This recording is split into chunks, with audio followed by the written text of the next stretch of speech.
How can you better support your patient's brain health?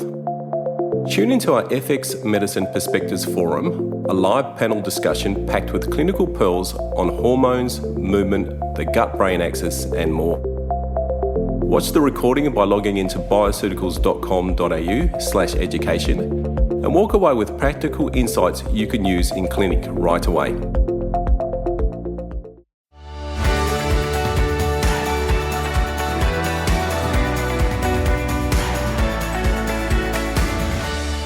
Welcome to FX Medicine by BioCeuticals, where we bring you the latest in evidence-based, integrative, functional and complementary medicine.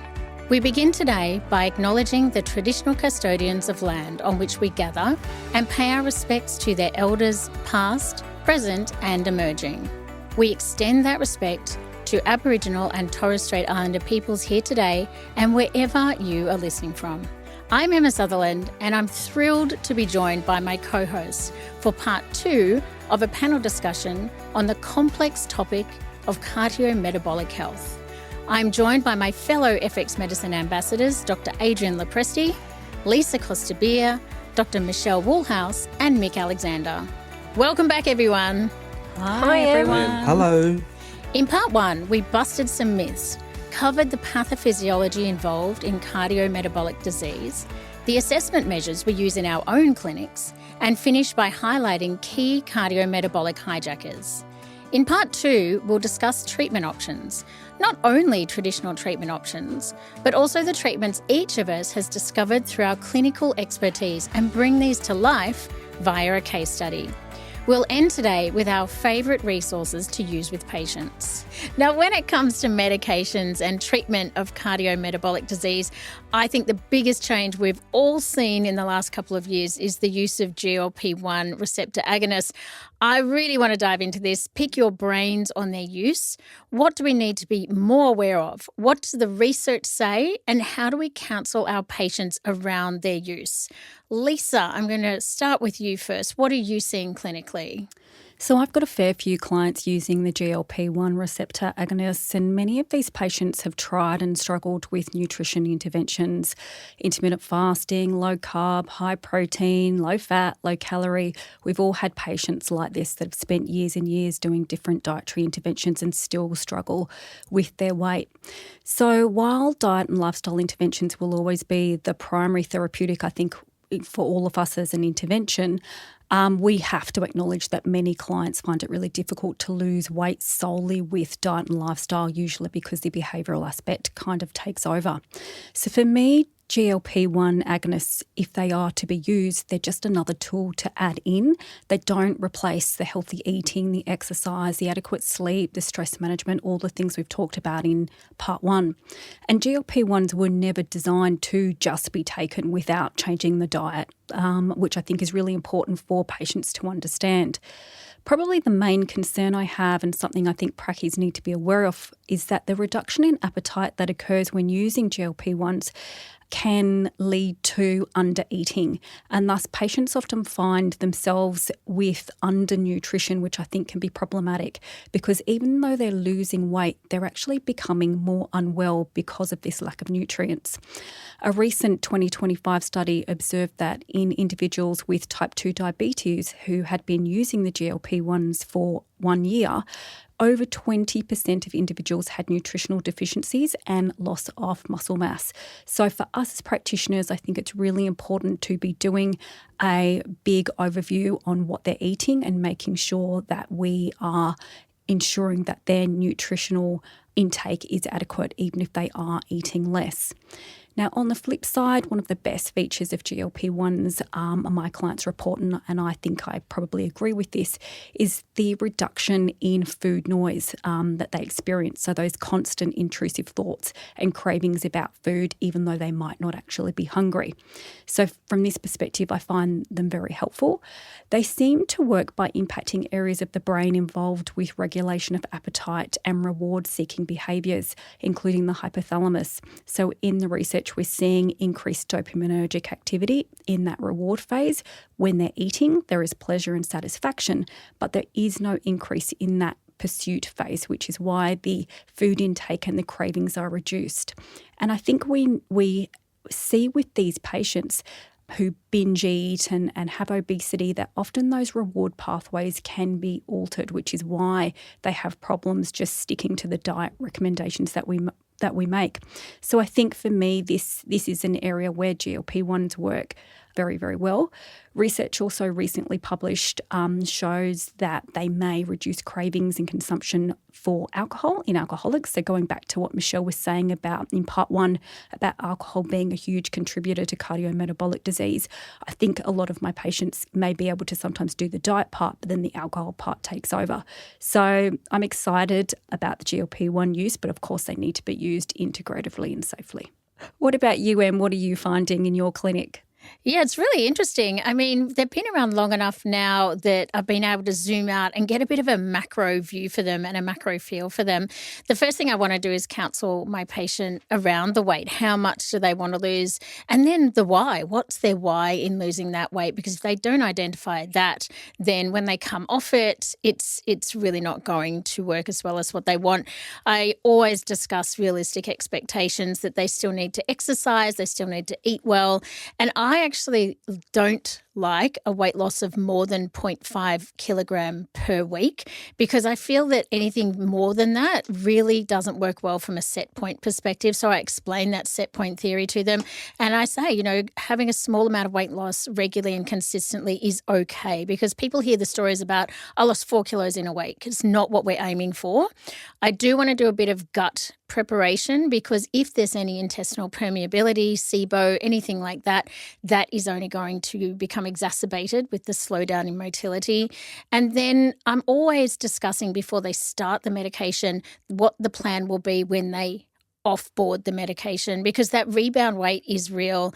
It happens most of the time, but there's a few caveats that I've been able to work out where we can reduce the risk of that rebound weight.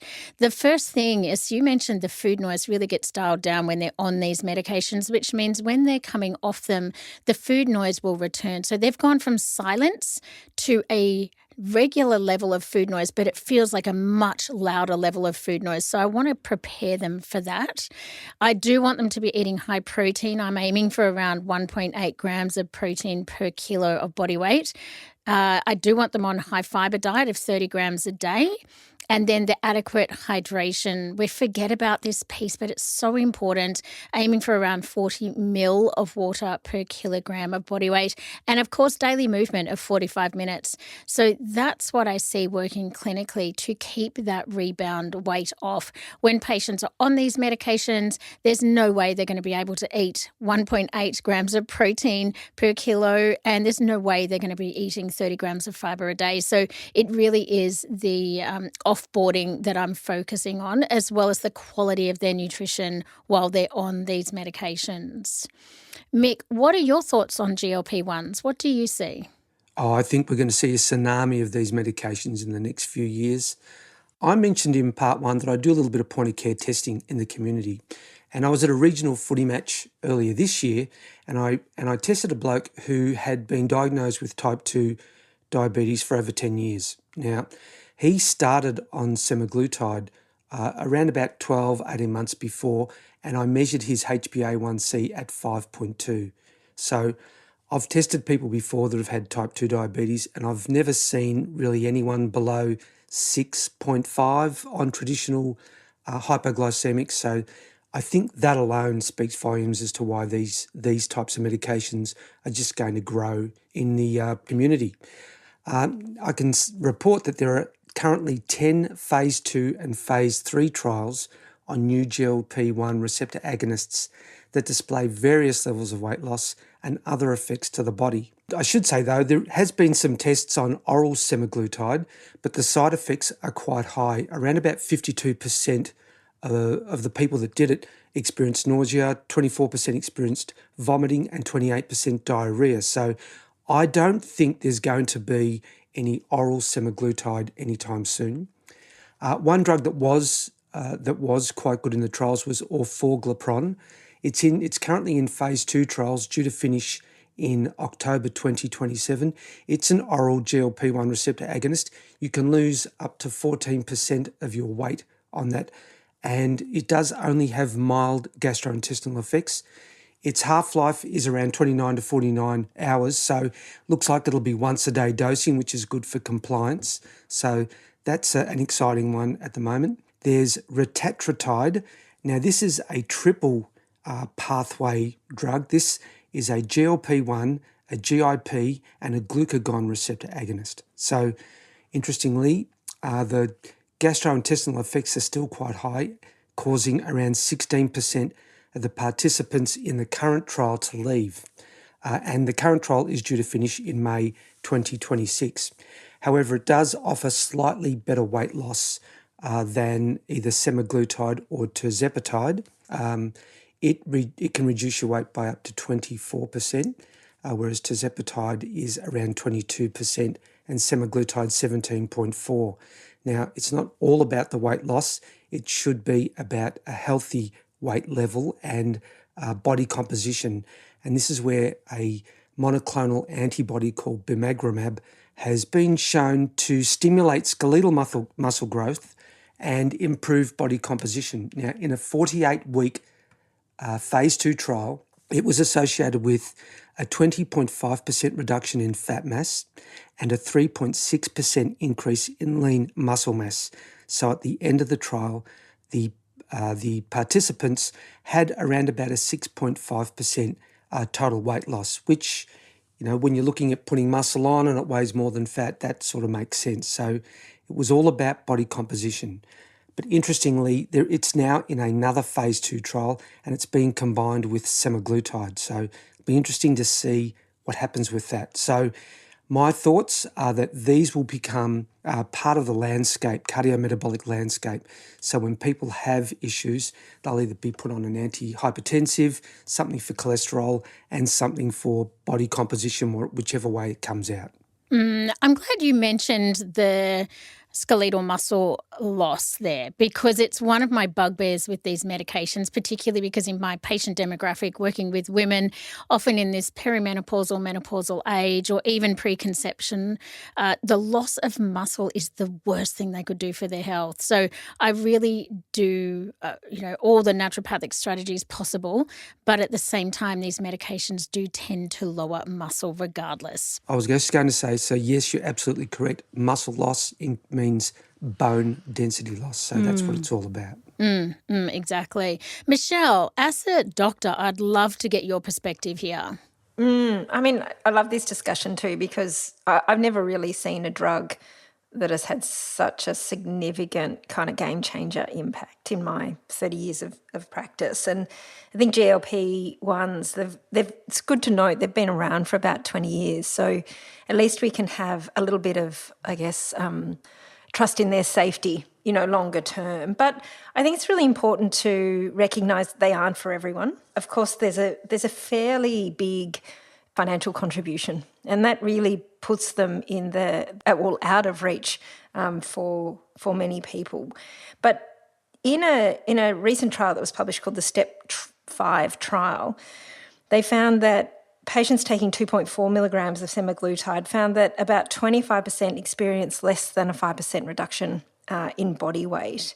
And what that kind of suggests, is what Emma and Lisa were talking about, is this: they're not just a quick fix. You go on the medication and you lose it. It really does require that holistic, lifestyle-orientated approach. And certainly what we found is that, when people stop taking these medications, there's a very significant increase in weight regain, which is, now people are saying, well, you're going to need to be on them for life. And if you think about the financial implications of that, then, it's a significant factor. But one trial that came out just in 2024 called the TOWARD trial, I think everybody really should know about this. And TOWARD stands for text-based communication and messaging. The O is online interactions. The W is wellness coaching. The A is asynchronous education. R was remote monitoring and body composition. And D was dietary modification. So that's what it stood for. And some research out of the UK and the US actually showed that when these medications, or even a deprescription of these medications, It was the coaching, the asynchronous messaging, the accountability, the education, the low carbohydrate, approach, which fits in with like a Mediterranean diet, high in fiber, encouragement of exercise, looking at that psychological or emotional eating pattern. And that was associated with a significant weight loss that was equal to the GLP-1s, and that was sustained for over 12 months after that.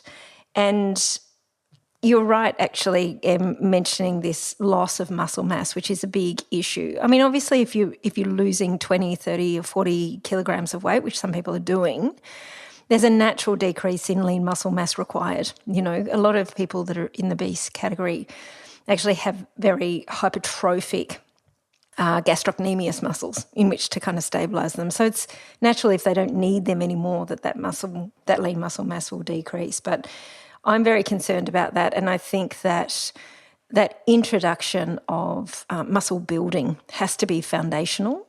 And I think what you can do is really almost delay the introduction of GLP-1s by a couple of months to establish some of these better behavioural interventions, and then use the GLP-1s with a kind of mindset of, use. Maybe it's 6 months, maybe it's 12 months, maybe it's 18 months, depending upon that person's need, with the idea that there's that eventual coming off these or deprescription process, a little bit like we are meant to kind of say with antidepressants, is like you might use an antidepressant, but really the bulk of the intervention is around the psychological understanding and skills and changes in mindset that come with it. Like, they have the same kind of philosophy with ADHD medications as well. So like this, 10% pills, 90% skills kind of thing. And I think that we've got to think about GLP-1s in that regard as well, because the skill aspect and the social aspect and the changing in relationship to lifestyle as a medicine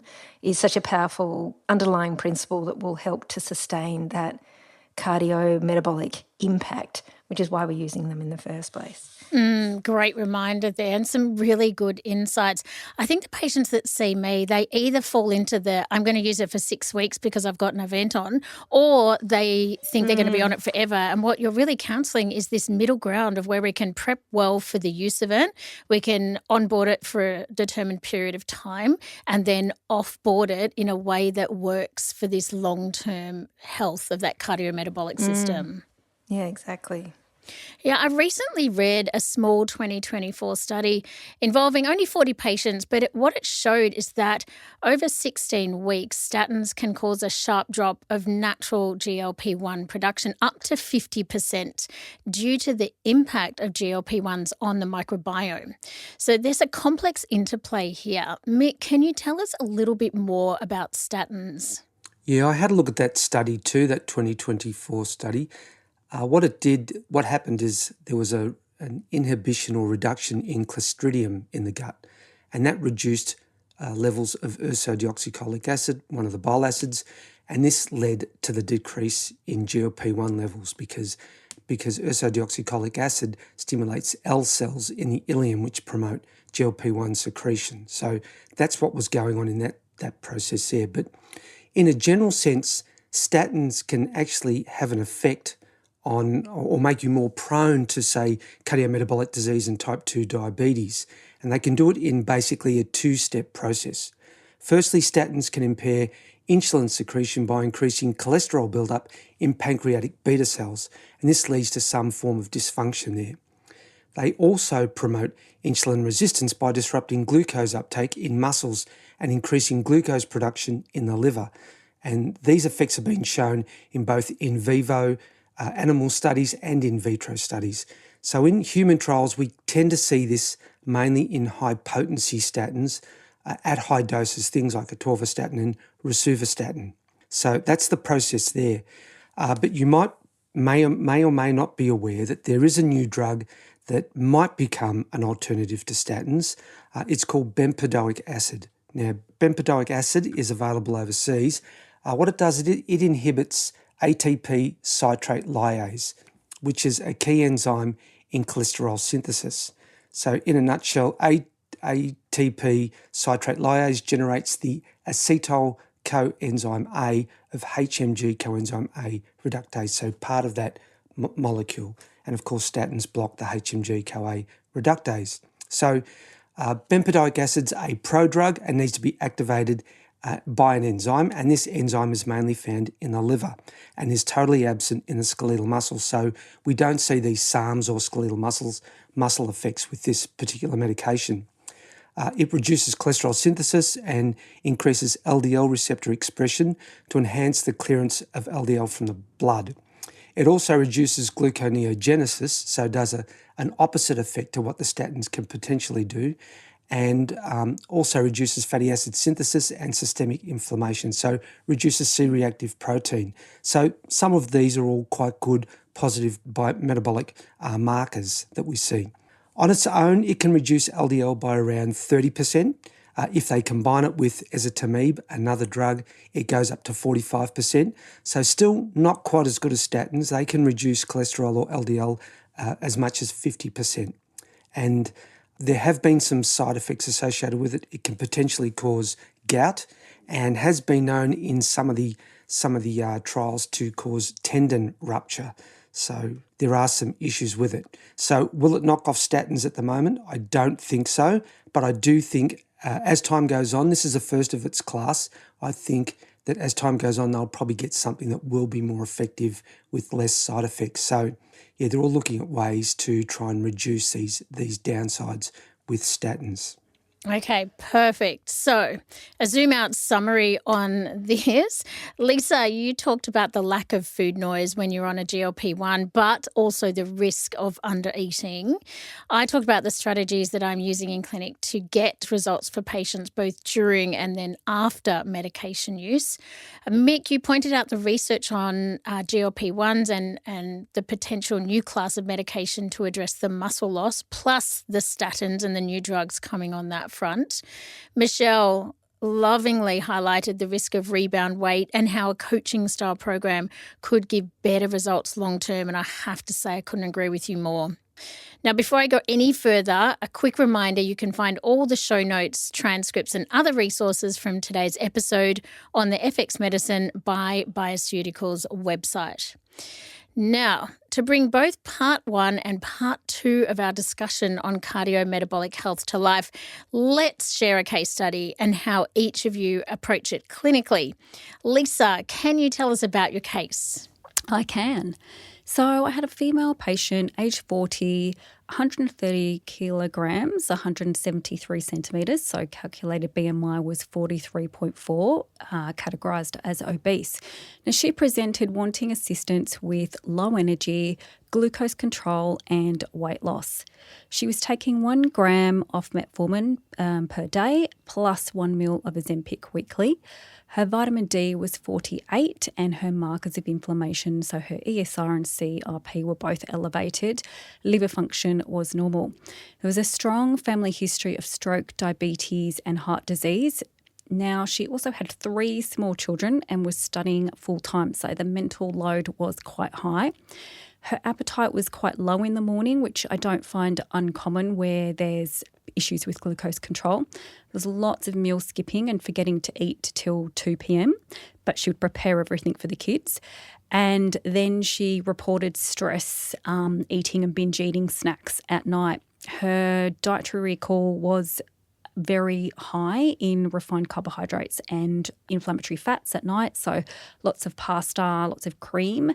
And she was very sedentary due to low motivation and low energy. And I'm very interested to hear Adrian's thoughts here on how to motivate, because this is where she really, really struggled. She actually had a little dog who I thought would be and empower her to walk the dog, but she reported even having difficulty and feeling guilty because she would see the dog and he would want to be taken for a walk, but she just couldn't find the motivation to do that.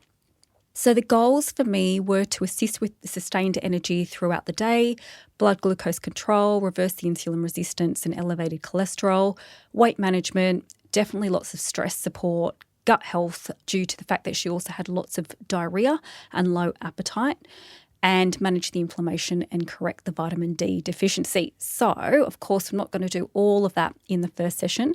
For the first session, I chose to focus primarily on diet for 2 weeks, hoping that she'd be able to make some changes and then we could add more as the sessions continued. So my first recommendation was around eating breakfast. So avoid skipping breakfast, start making it every day when she made breakfast for the kids and eat it with them before she took them to school. The emphasis was on a protein-rich breakfast with some slow-release carbohydrates and also plenty of fibre. We know that fibre actually is incredibly important for the gut microbiome, obviously. And when we consume fibre, we actually increase natural GLP-1 secretion from the gut. So again, thinking about our patient long-term being able to wean off these medications, we're trying to use our food as medicine for natural GLP-1 production. I also thought by having breakfast, this would help to improve her stress adaptation with better blood glucose control and decreased release of that high insulin, which comes from meal skipping. The second recommendation was to add a vinegar dressing to lunch and dinner. I love apple cider vinegar as a food, as medicine recommendation for individuals who have insulin resistance or type 2 diabetes. The research shows that at least 15 mils of vinegar consumed with lunch and dinner for 8+ weeks reduces fasting plasma glucose and HbA1c concentrations. So vinegar does this by delaying gastric emptying, enhancing glucose uptake into the cells and helping to break down fat in the meal. It also suppresses hepatic glucose production and facilitates insulin secretion. So then I focused on lifestyle, walking daily for 15 minutes. And we were just starting really slow because often I think we find that when we just say to our patients, I just want you to do 10 or 15 minutes, hopefully they will do longer. And the goal was to do this earlier in the day when her energy and motivation was higher, and then to take the kids at the weekend and the dog to the beach, which we live close by, to hopefully make it more of a family kind of interaction. My suggestion was to download a step tracker on her phone to increase the motivation because, again, lots of patients feel motivated when they can see the number of those steps going up. And then my last recommendation was to implement a wind down routine in the evenings to reduce that binge eating and sleep by 10 o'clock. So she was studying and doing all her assignments after putting the kids to bed, and bathing the kids in that bedtime really increased her stress response, as anyone with small children, particularly 3, would understand. So the recommendation was to put the children to bed, do the computer work, shower, which was a recalibration time, a little bit of time on the couch and the TV, which was her downtime, and then a portion control snack. So instead of getting the big bag of chips out that had 6 servings in it and eating it all, have a snack size pack of chips or chocolate to reduce that overeating. So we know that chronic stress and sympathetic dominance can cause suppression of insulin mediated glycogenesis, leading to hypoglycemia. In the presence of stress hormones, the response to insulin is blocked, resulting in a reduction to the skeletal muscles and their inability to absorb glucose, increasing blood glucose levels. So stress hormones also prevent cells in the pancreas from producing and secreting insulin, and then that lack of sleep on top of it, because she's staying awake late writing these assignments, leads to dysregulation of circadian rhythm, higher cortisol, and an increase in inflammation. So all these factors contribute to where the patient was at, Em. What a vicious cycle. I'm just thinking in my mind that it all just feeds into the next step of this vicious circle that she's on. This is a really complicated case. Michelle, what are your thoughts here? I agree. I think it's a very complicated case, and she's very brave, to want to address it at a time where she's really studying and she's got 3 small children. And so in many ways, I think it's really worth highlighting that there is a part of her that really wants this, despite, another part that is really lacking in motivation and, I guess, a feeling of overwhelm, because it's obviously, it feeds into each other, all of these kind of factors give that vicious cycle impact. But this is where actually introducing the concept of a CGM can be really so incredible, because it gives that real-time insight into her choices. And certainly the research actually shows us that when you see it in real time, you can activate in real time. So that could be a really great idea to introduce that even once or twice, to kind of give her an understanding of the impact of those choices, particularly in the evening, and show her the impact of poor sleep and her stresses, etc., on that glucose dyslipidemia, and teach her that educational sort of impact. And then obviously that asynchronous coaching. We know that there's a lot of research now about this opportunity to use technology in our clinics to a much greater effect. I started using asynchronous texting probably about a decade ago, and the impact was actually profound. People, and this wasn't AI, this was before AI, but it felt like they had me in their pocket as a coach. And it was quite a profound implication in terms of like getting them to exercise and changing their diet. So that could be something that may be cost effective for her, to look at some of the coaching programs that are online that are affordable and help her with that accountability piece in this early stage of behavioural change. Yeah, lots of support needed on all those fronts. Mick, what are your thoughts first up here? Yeah, I agree with Michelle and Lisa. This is a very, very complex case. I guess when someone comes in, and I do see people like this in the pharmacy, when someone comes in, I usually ask them, what's the most important thing at the moment, or what's the thing that's, or I try and work out what's going to have the most serious effect on their health that needs to be addressed first. I was going to ask a couple of questions, things like family history of hypertension. Is this person at risk of hypertension because of the family history of strokes, etc.? Are they, and I assume they're not on medication for that. Did they say anything about that, Lisa? No hypertension. That's good. Good. Then, and I'm assuming that you probably would have done some TMAO testing as well. I would wonder, with this person, I'd certainly be concerned that there may be some kind of, with type 2 diabetes, an increased risk of chronic kidney disease. So I'd look at maybe recommending something like N-acetylcysteine, 600 milligrams once a day. Certainly the use of some antioxidants, resveratrol, even 200 milligrams a day, to help with reducing some of these things like C-reactive protein, etc. Even a simple thing like probiotics you could use, because some of her presentation sounds a little bit like IBS with the diarrhea, and we know that there can be implications with the microbiome as well. So probiotics, and definitely if she's on metformin, I'd probably ask about her B12 levels as well as magnesium, and maybe we know that metformin can reduce your B12 levels anywhere from 7 to 35% long term, and that was in people with PCOS as well as type 2 diabetes. So certainly have a look at B12 levels as well. Okay, perfect. And then, Adrian, I would love to get your input, as would Lisa, on the motivational side of things. If you're working with a case study like this, where do you start? Yeah, I think it's really important to really spend some time trying to identify some of the barriers to change. What's going on from an environmental perspective, from a psychological perspective, from a lifestyle perspective, and even from a physical perspective that's stopping change. So I think asking about exercise and reasons why she's not able to exercise and those types of things are really important. And just to assess also, the stages of change. We always go back to kind of where she's, your stage of change model, is she at pre-contemplation stage, contemplation stage, those types of things are really important. And then, just developing just small steps in terms of changes over time.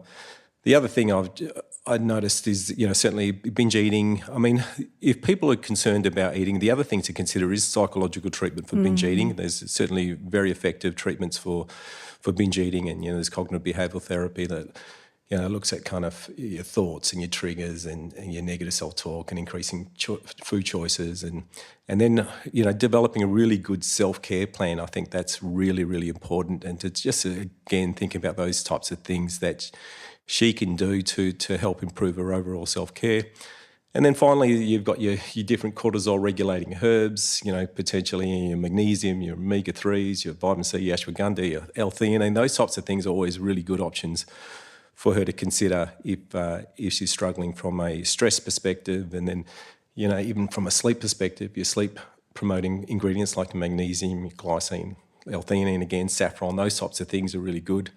And if she really has trouble falling asleep, she could read one of Mick's papers that he's been talking about with regards to the medications. I'm sure that she'll really fall asleep really quickly then. Therapeutic boredom. That's right.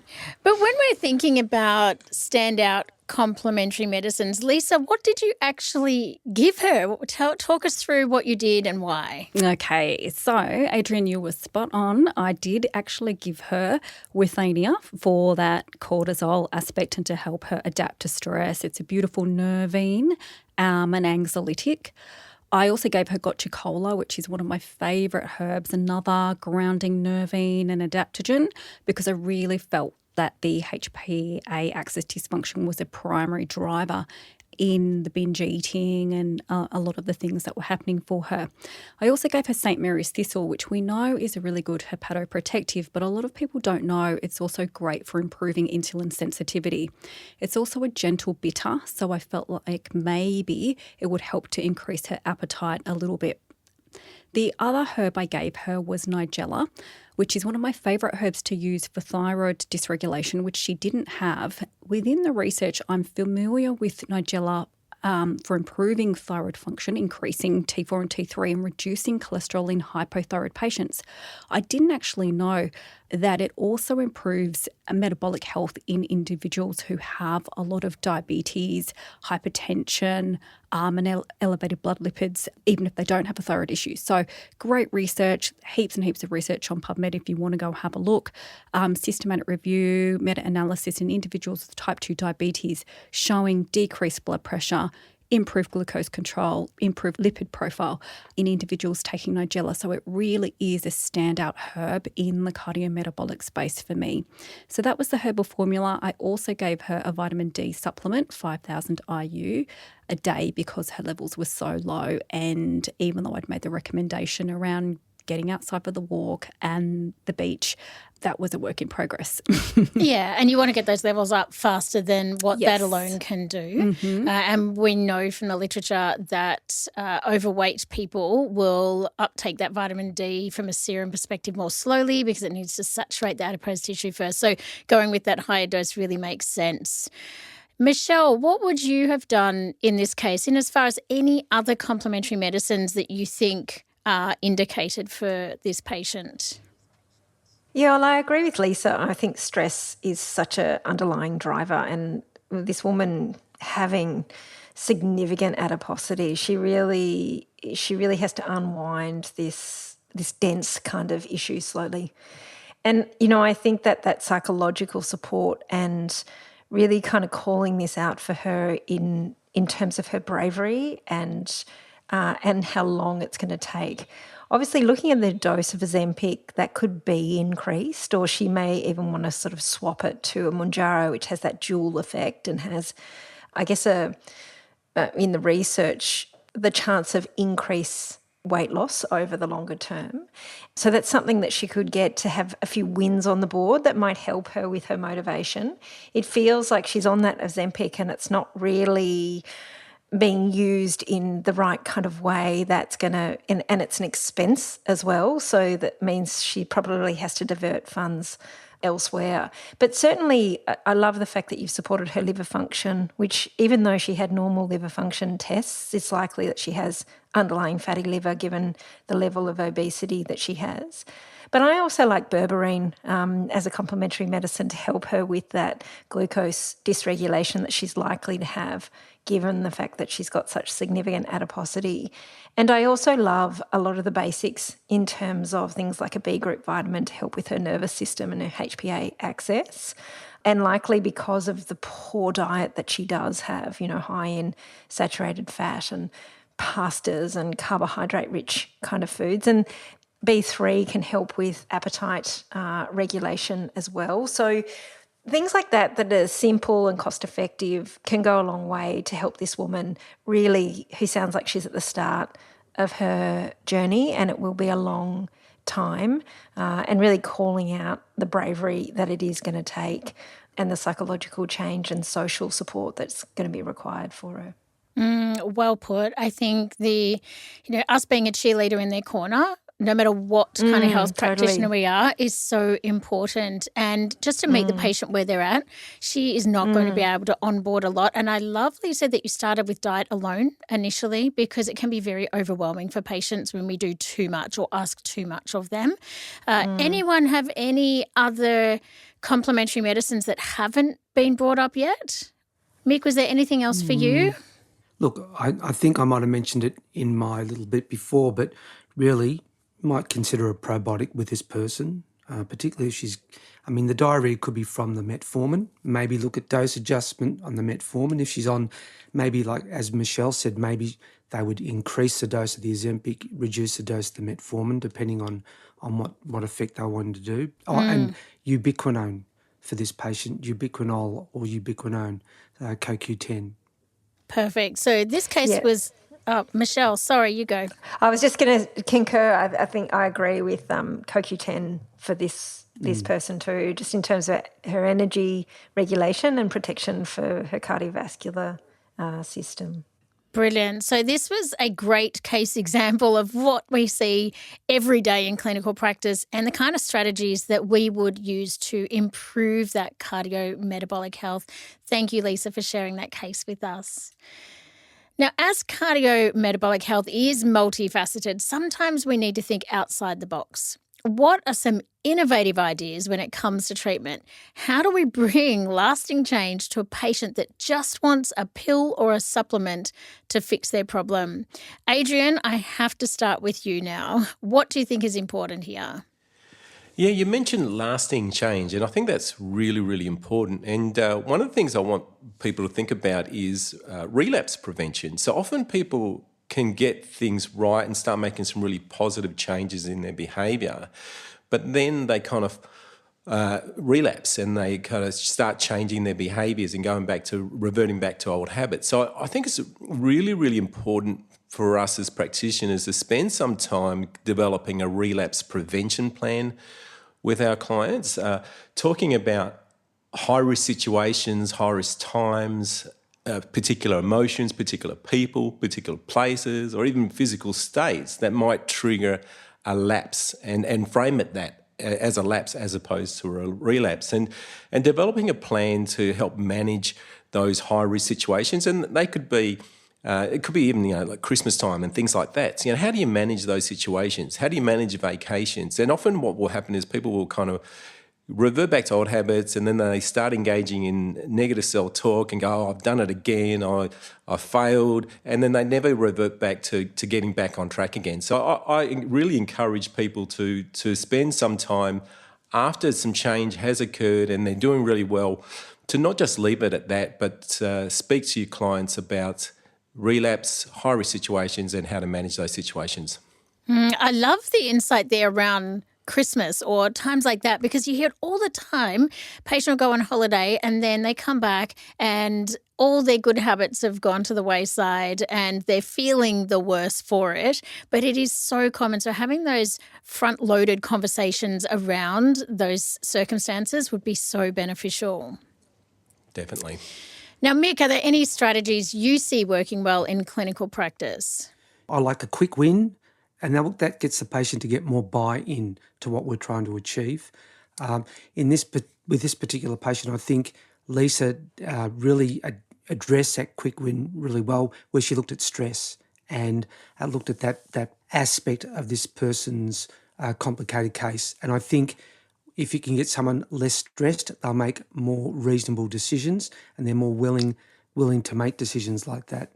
I don't often give lots of supplements, usually 1 or 2 at a time, and I work on 4 to 6 week return visits. So I tend to look at ways to help with a particular situation now that would easily get, like, as I said, a bit of a quick win, get them a better buy-in, and then they'll come back and we can address the next aspect of things. That's how I tend to look at it. A very considered approach, layering things like that. It's beautiful.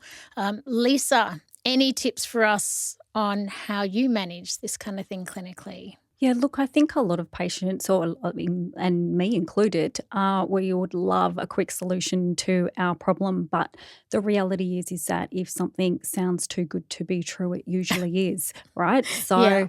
I think education is really, really important here about that long-term kind of view of how things are going to run. And I don't think we can underestimate our interaction with the patient too, because we know when clients feel supported and understood and like we're on their side, that's going to improve better outcomes for the patient too. I think a really important factor that needs to be considered when I'm talking to patients is their relationship around food and the choices they make. So I'm really trying to get my patients to move away from rigid eating practices that really are destined for failure and promote more understanding of their relationship with the food and the decisions they make around food. So often patients think that they lack willpower, that there's a problem with me, but really the problem has been with the restrictive eating practices that they've been utilising, because they're never going to work for that long-lasting change that Adrian discussed.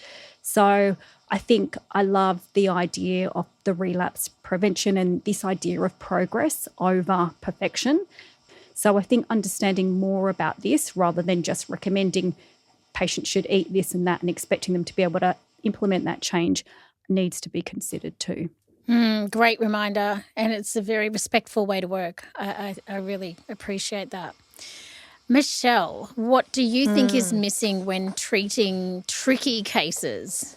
I love what everybody said, and particularly Adrian's, really almost proactive discussion around relapse, which is inevitable because, we're humans, and celebration times and inclusivity is really important. But, what I've really had a focus on in the last, quite a long time, I guess decade or whatever, is this understanding of the implication of social and environmental factors in people's decision making, in their sense of community, in their sense of belonging.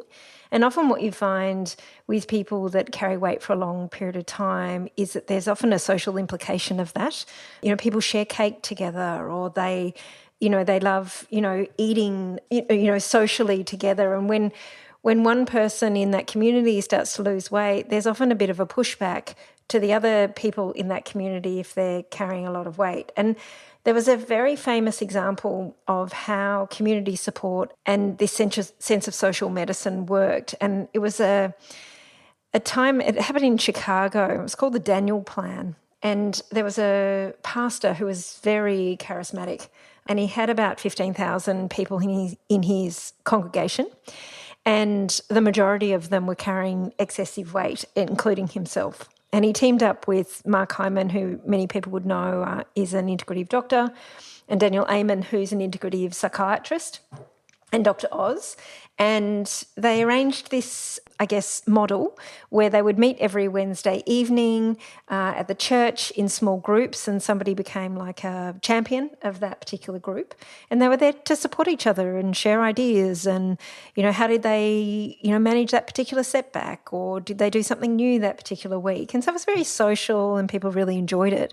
And what was amazing is they collectively lost, as a group of people, 110,000 kilograms. Wow. And, I know around Australia, actually, like the Cleveland Clinic and the Mayo Clinic have introduced this concept of shared medical appointments, bringing kind of communities of people that have the same sort of issues, so whether it's obesity or type 2 diabetes or maybe it's osteoarthritis or something like that. So they share a commonality and they come together and they share ideas. And often what happens with these groups is that one person's at a different level, or they've had a particularly good week and one person's had a particularly not so good week, and they support each other. And so it's less about the hierarchical, the practitioner knows more than me, but more actually about that community and social implication. And the results of that, of doing medicine in that shared setting, in that co-regulation kind of style, is really profound. It's hard to get people to actually join that because there's a bit of a shame filter that, stops them from doing that. But once you get them there, the success rate or the positivity rate is around 92.7%, where people will want to come back and they find it very, very beneficial. And I think that, as prackies, in Lisa's terms, prackies, love it, is like we really, like we've got big issues here. We've got big epidemics, of cardiometabolic issues with epidemics of obesity, and if we rally together and support each other at a deeper level, I think we can get some really incredible results. Well, I don't know many interventions that have a success rate of over 90%. So that alone is absolutely incredible when you're thinking about, nutritional supplements, herbs, pharmaceuticals. To have that level of success means that there is something in it we need to learn. I agree. So to summarise this section, Adrian gave us some very valuable insights into having those proactive conversations around relapse and also reframing setbacks. Mick suggested that we use some realistic timeframes and definitely get that quick win on the board straight away to build the rapport and the compliance. Lisa reminded us that we need to emphasise education with patients, as knowledge really is power. And then, Michelle, you finished with the power of a community and social connection in compliance and that long-lasting change. We've almost done it, team. We have almost got through this incredibly huge topic. Last question I have for you is, I would love to know what your favourite app, book or any other resource or tool is when it comes to cardiometabolic health. Mine absolutely has to be the Body Roundness Index, which we will link to in the show notes. So please go there to use that quick, free online assessment with your patients. Lisa, what would yours be? I love podcasts and I love Instagram posts and things like that to be able to send to patients. So in terms of podcasts, I really like Andrew Huberman's podcast. He does a great one, for example, with Dr. Peter Attia. Obviously, the podcasts go for hours and hours and hours, but in terms of sending to clients, you can send them the broken down clips from YouTube, which is 7 minutes. So, for example, knowing why your blood pressure is the key to longevity. They're presented in an easy to understand manner and just reiterate really what we've talked about in the consult. So for me, they're filled with actionable steps. They cover topics such as ApoB, which many clients are just not aware of. And generally, they're quite balanced. So I like to add those in my email that goes along with the prescription just to enhance what we've talked about. I love that. Education. That's so important. Adrian, what do you like to use?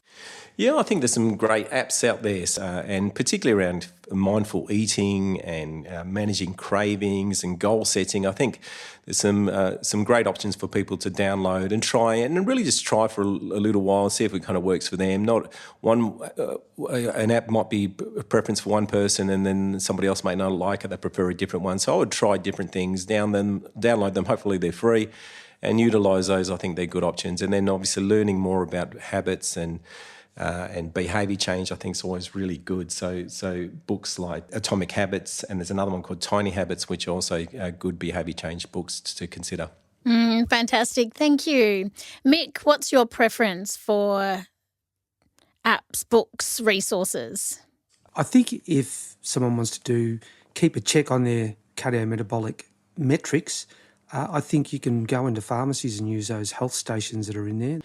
Yeah, I think just something as simple as that. In terms of books, I think there was one book that I looked at called Mindset, which was really either a growth or a fixed mindset. And I think that is an incredibly good book to help you understand that, you know, sometimes you need help from other people in order to achieve what you need to do, and not to think that you can do it all yourself. Excellent. Wonderful. And Michelle, what's your favourite tool or resource? There's a lovely little app called Body Map, which is MAPP, and that is a little bit like Mick's suggestion of using the SISU stations at Priceline pharmacies and those kind of things. But what it does is it uses the heat sensor of the the phone, so the same as the face recognition technology in a phone, and you can get a really good assessment of your visceral fat based on that, which is quite confronting when I used it. But it also gives you a really nice record, because obviously getting visceral fat proper assessments are expensive and require you to kind of go elsewhere. But this is like in your phone, it's quite strongly correlated.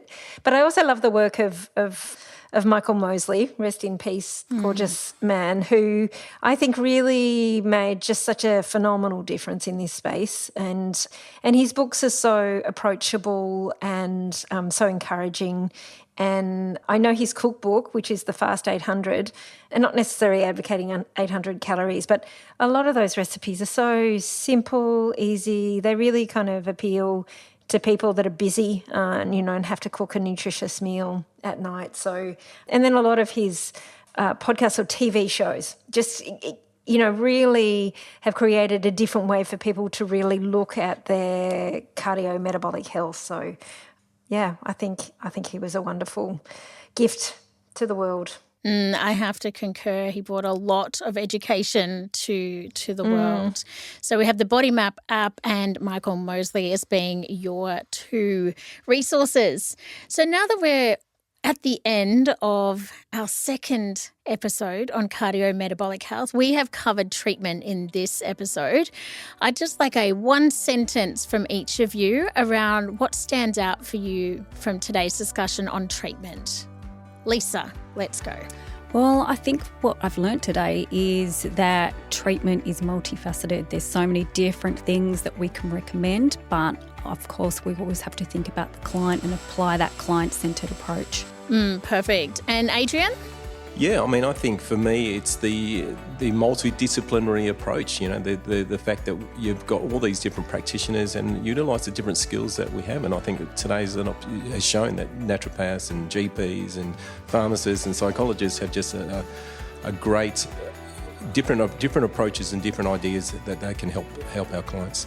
Perfect. Mick, what's your parting words? The mind is just as powerful as the physical things that we do. So that is the biggest thing I took away from today. Perfect. And Michelle, to finish off? Well, yeah, I mean, I agree with everything everyone said, like that multifactorial, patient-centric approach, but really including the psychological factors and the social factors to really bring it home for that person. Like, we spend a lot of time thinking about individuals, but if we think about how that individual interrelates with their community and their environment, really brings a whole different flavour to clinical practice. Perfect. Well, thank you for sharing your expertise today, team. We've covered an amazing amount of information, which I'm sure our audience will find extremely valuable. Thanks for your time. Thanks, Emma. Thank you. Thanks, everyone. Thanks, everyone. Thank you, everyone, for listening today. Don't forget that you can find all the show notes, transcripts, and other resources from today's episode on the FX Medicine by BioCeuticals website. I'm Emma Sutherland. Thanks for joining us. We'll see you next time.